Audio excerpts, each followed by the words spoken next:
let PQR be a 3-digit number, right? PQT be a 3-digit number and PS be a 2-digit number, where PQRST are distinct non-zero digits. Distinct non-zero digits. So PQRST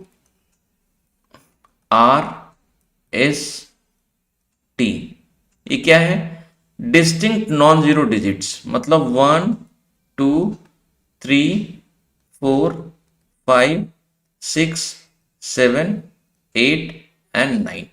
सो इसमें से कोई number होगा, distinct है और non zero है, मतलब zero भी नहीं है और सेम भी नहीं होगा. Further PQR minus PS, PQR minus PS is PPT if Q is 3 and T is less than 6, right?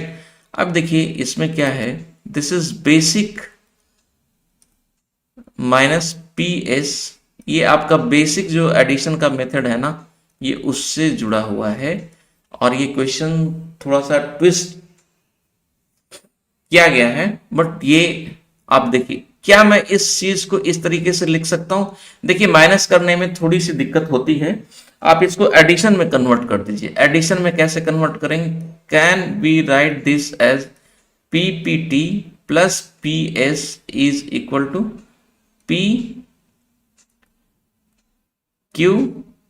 And R. लिख सकते हैं, हाँ आराम से लिख सकते हैं, कोई दिक्कत नहीं है. Are here what is actually given, this is Q is 3 and T is less than 6. तो लेस देन 6 का मतलब क्या हो गया? 1 2 3 4 5 एंड 6. Q को 3 कर दिया आपने तो ये 3 खत्म हो गया, ठीक है ना? तो T कैनॉट बी, अच्छा लेस देन 3 है तो ये भी नहीं होगा, 6 is not, so up to 5 ही हो सकता है इसमें. क्लियर ना?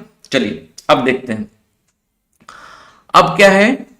Then what is the number of possible solution of RS. RS के बारे में आपसे पूछा जा रहा है. क्लियर ना? अब चलिए इसको देखते हैं. Q इज 3, तो आप Q की जगह पे 3 को लिख दीजिए. P T P S plus is actually P3R, right? So अब देखिए इसका मतलब क्या हो गया, आपने T प्लस S को किया तो या तो T प्लस S R हो रहा है या T plus S 10 plus R हो रहा है, यही तो होगा. और अगर ये 10 आ गया तो यहां पे 1 चला जाएगा, अगर वहां 1 चला गया तो क्या हो गया? P plus P means 2P plus 1 is equal to 3. This implies P is what? 1, right? So P का वैल्यू 1 हो गया. क्लियर है ना?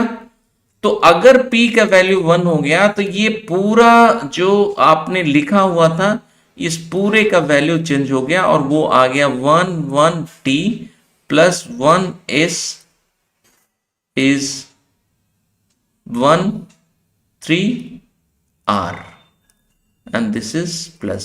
सो ये सारी चीजें घूमते घूमते हम कहां पे पहुंच गए? हम यहां से चले और अब यहां पे पहुंच गए.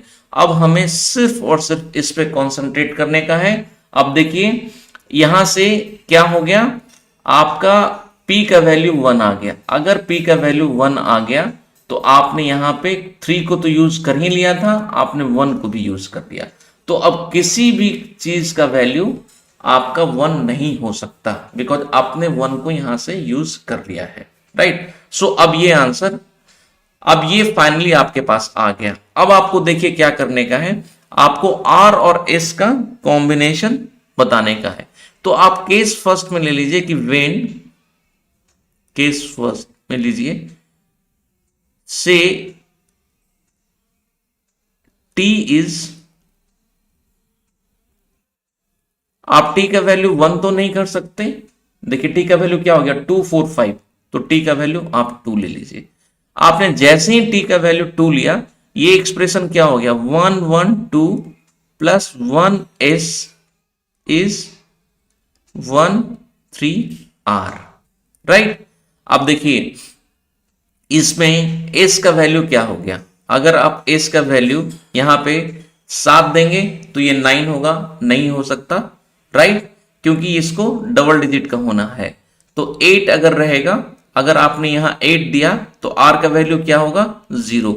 0 है वैल्यू, नहीं, ये भी नहीं होगा। और अगर आपने s का वैल्यू 9 दिया तो r का वैल्यू क्या होगा, 1। 1 आंसर हो सकता है, नहीं।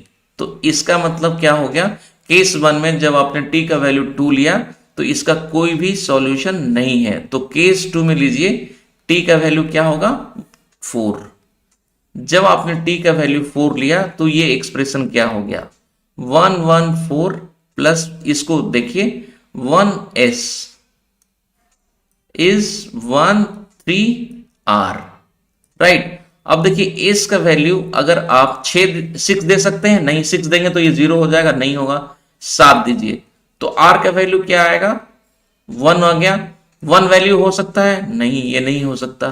तो s का वैल्यू आप 8 दीजिए तो ये क्या हो गया, r का वैल्यू क्या हो गया, 2, राइट। r का वैल्यू 2 हो सकता है, हाँ हो सकता है, ठीक है ना। अब s का वैल्यू 9 दीजिए, अगर 9 देंगे तो r का वैल्यू क्या आएगा, 3। ये हो सकता है, नहीं, q का वैल्यू 3 नहीं है, सो ये भी नहीं हो सकता। तो एक वैल्यू यहां पे ये आ गया, राइट। अब लीजिए केस 3, ये क्या हो गया, t का वैल्यू 4। अब जैसे ही आपने t का वैल्यू 4 किया तो ये क्या हो गया, 1 नहीं 4 नहीं, this is actually 5 plus 1s is 13r। So s का वैल्यू अगर आप 6 लेंगे तो r का वैल्यू क्या होगा, 1। ये हो सकता है, नहीं, 1 तो हो ही नहीं सकता, तो ये संभव नहीं है। s का वैल्यू आप 7 लीजिए, r का वैल्यू कितना आ जाएगा, 2। ये हो सकता है, यस हो सकता है, यस हो सकता है ये। और s का वैल्यू अगर आप 8 लेंगे तो r का वैल्यू क्या होगा, 3। ये हो सकता है, 3 नहीं हो सकता।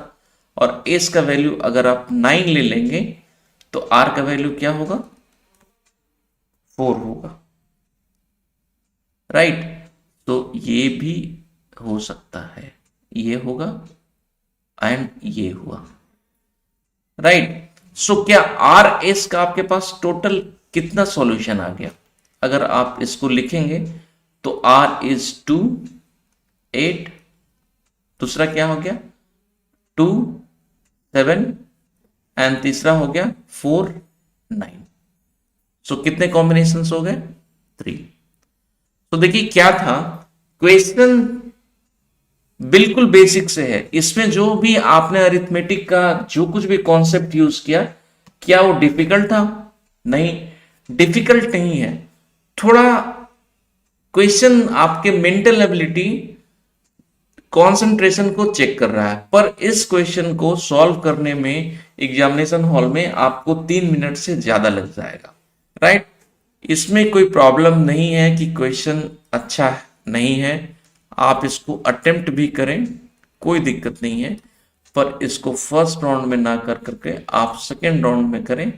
फर्स्ट राउंड में आप तब इस क्वेश्चन को अटेम्प्ट करें जब आप कॉन्फिडेंट हैं कि आप इस क्वेश्चन को कर लेंगे, क्लियर ना। जब कॉन्फिडेंट है कि आप इस क्वेश्चन को कर लेंगे तो आप इसको फर्स्ट राउंड में कीजिए, एल्स आप इस क्वेश्चन को सेकेंड राउंड में कर सकते हैं, that is even better, clear. कोई दिक्कत तो नहीं है ना।